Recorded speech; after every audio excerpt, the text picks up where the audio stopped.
Hey all, this is welcome back. Welcome back to our Everyman's Journey on Dirt Rally 2.0. It's time. We took the Subi in New Zealand. Time to have some more fun in New Zealand now with this big old Group B rear-wheel drive Opel, because that's how we roll. Let's see how we can slide a rear-wheel drive car through these beautifully cambered stages and try not to hit the edge, because if you don't know about this particular sprint in New Zealand, 6 left into 3 right super narrow, and especially for a car that likes to put its butt out sideways, and you touch the edge, you're going around, because those berms are very, very hard-packed dirt. So we're going to try to be very precise here. 1, go. 40, 6 left. And not into 3 really right screw long, up opens 30, too much here. 3 right long tightens into nice and tidy. Turn 2 left. 50. 2 right long tightens into 3 left. Into 3 right. Just try to keep it nice and steady. Don't bang off of anything. Keep the slow, rears on the road. 6 left tightens, turn Powerful Group B car. Predecessors to the four-wheel drive monsters that we were driving. Oh god, I wasn't listening to the calls, trying to explain the history of rallying. Let's listen to the calls. Not making an ass of myself. But yeah, this is the predecessor to the really powerful Quattro kind of generation of stuff that really kicked off with the Audi. So these things do have a lot of power, just a lot less control, because they are rear-wheel drive, as was rallying tradition at the time. Opens flat of a crest, 80. So I'm going to focus a little bit here, because these rear-wheel drives tend to get a little twitchy, left of a jump, especially at speed. Right long. Into 6 left of a crest long, tightens 3. Into 2 right. This actually does tighten the 3 pretty severely. This is a really tight 3, actually. This 2 is actually pretty legit as well. Tightens. Nice drift there. Right. Tightens 4. Extra long. Tightens. Extra long and tightens. And 3 left tightens. To keep right into 6 left. And keep right into 5 left long. We just want to keep the rear end off of this fence, 30. because, like I said, you tap it and you just go around. 30. Try to keep this nice and clean. The roads here are relatively predictable, so as long as you have the orientation of the car right, you're going to be doing okay. Was that a 3 that he said? I think he said 3, didn't he? 5 left of a bump. Yeah, he might have. Felt like a 3. Right long. Opens This part can upset the car a little bit. Keep right into slight left and narrow. 4 right. You'll hear how much I'm modulating the throttle through these corners, because that controls the car's declination with respect to the corner. Keeps the rear end tucked in. If you go full open, wide open throttle right away, you will spin. Opens 40. Keep right of a jump maybe into 5. Yeah, that's what we want to avoid. Those sketchy parts where your rear wheels go on the edge of the track, off of the dirt, on the grass where you start slipping. And we want to try to avoid that as much as possible, because at speed, you will have a bad time. 6 right. Into 5 left, extra long. Opens, keep right of a like that. Like if we clip that berm there, 6 left long. Trust me, how I know that would send the car flying. Ask me. I wonder how that happened. I learned that knowledge. 50. 6 left. Gotta keep this thing oriented properly. There we go. Whew. 30. The thing with rear-wheel drive is, like, you really need to feel the balance of the car, because otherwise you just go like crazy. We get these oversteer corrections proper. We can take hairpins in second, as the rear's going to kick the car around. Into 6 left long, tightens of a crest. Into 5 go. long, tightens. Not enough revs there. A little overzealous with the shifting. 2 left, extra long. Opens. Into 4 right, small cut. Using that brake to really nip the front in. Into 4 left long. Opens A of a sequence crest. of bends Into here. 6 right. Try not to hit the edge of the berms again. This car is actually quite long and quite wide, which helps its stability, but it does make navigating narrow bits a little bit sketchier. into turn 3 right. 50. Oh, I overcooked that. I didn't listen. Flat left of a jump, maybe narrow.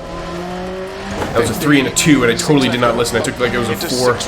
Luckily, we didn't get punished too badly for that. 6 left long, opens of a crest, 120. Alright, sorry.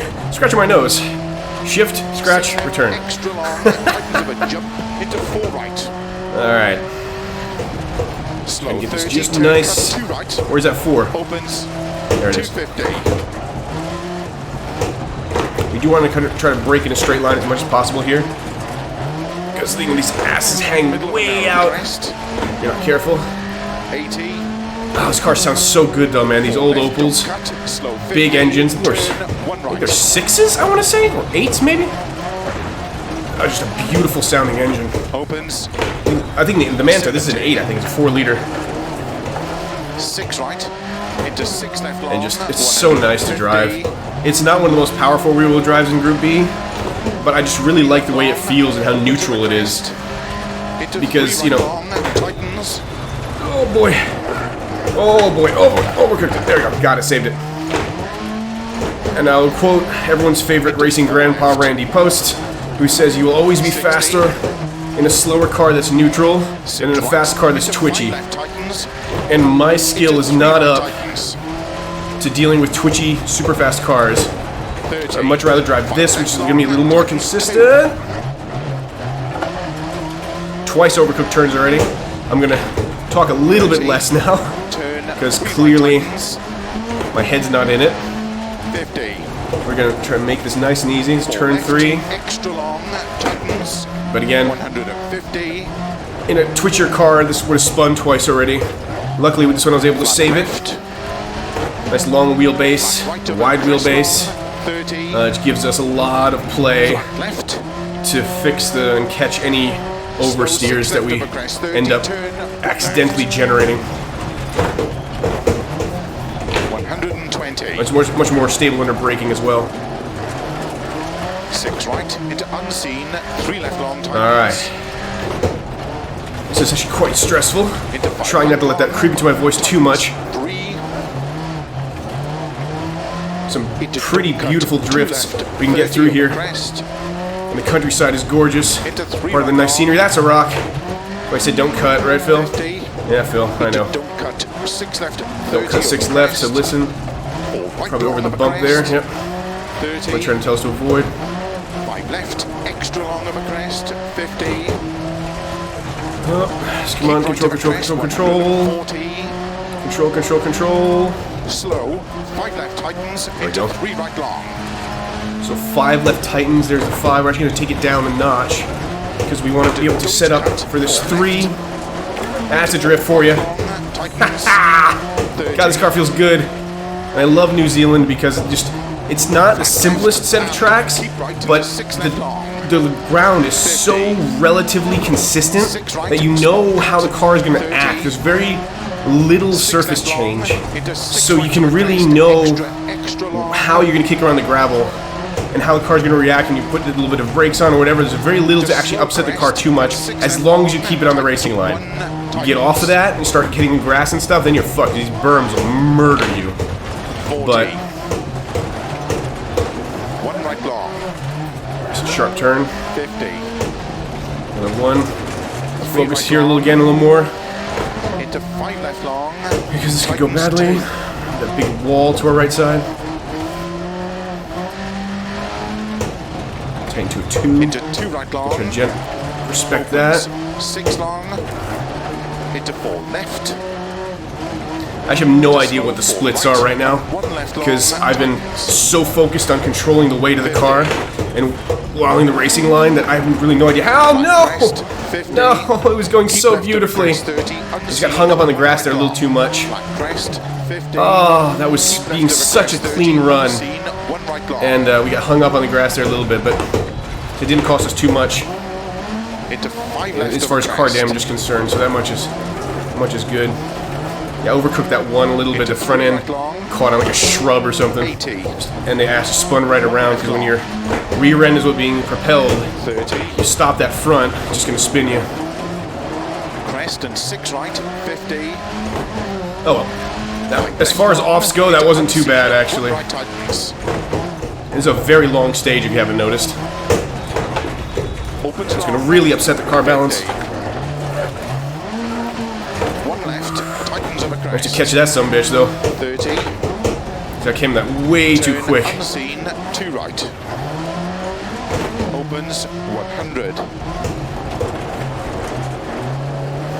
Crest and 3 right long Alright. Getting control of this thing. into 3 left long. Tightens 1 long. Tightens small cut There's one long. We're going to be careful about this. There's the Titan. into 1 right. 30. 4 left long. Gotta get Opens over that crest, turned 40. around. Just barely nudged the berm there. 5 left and 3 right over crest. Over finish. Holy shit. You know, for a run in a Group B rear-wheel drive for a long stage, I'm pretty proud of how clean that was. I'm pretty proud of how clean that was. Damn, that felt good. This car's so much fun. If you're trying to learn rear-wheel drives with higher power, I recommend the Manta. It's really, really stable. It's nice and almost in the top 10. Oh, if we didn't have that on, we wouldn't have beaten. That didn't cost us 12 seconds. It cost us maybe 6. Maybe 8. We could have. Oh, we're almost in the top 10 of the world. Shit, that was cool. I mean, but that run felt really clean. And obviously, there's people in the top 4 who are running the same car we are. Hey, we're literally on the first page of results. That is the first time that's ever happened to me. First page of the results, baby. Woo! Hey, we're getting better at this. And yeah, like I said, if you're trying to learn a rear-wheel drive car in Group B power, I recommend this one. If you look at the list here, I don't recommend the 911 purely because it's a rear engine rear-wheel drive, and that engine is hanging over the rear axle. And as soon as you kick it over, man, that thing wants to spin. It's tail happy as fuck. So, and again, that Launch 037 is a mid-engine car, which is in front of the rear axle, but still in the back. So again, be careful. It's a little more ass-heavy. The M1 Pro car, kind of the same deal, but super powerful. Super powerful. But the Opel Manta is a good starting point. And it's just such a sexy sounding old car, and it looks like Darth Vader's vehicle. If it wasn't for, I mean, if Darth Vader drove a car, like, it would be this, or like a Grand National, maybe. Like a Buick Grand National. Very similar, boxy, squarish, aggressive, angular, black car designed to instill fear with a meaty engine in it. So I think this is more appropriate, because a big 4-liter V8 is way more appropriate to Darth Vader than a turbocharged American, but hey, whatever. They're both great cars. Anyway, that was fun. I'm just gonna enjoy the fact that we did really well on that, on a really difficult car. Oh, that felt good. So hey, I think we're starting to get this whole rallying thing. I'm proud to actually be able to show that progression to you all, because, you know, it's good to feel good about yourself sometimes. I'm a nurse. I'll see you next time on the Everyman's Journey to continue to improve. Till next time, till then.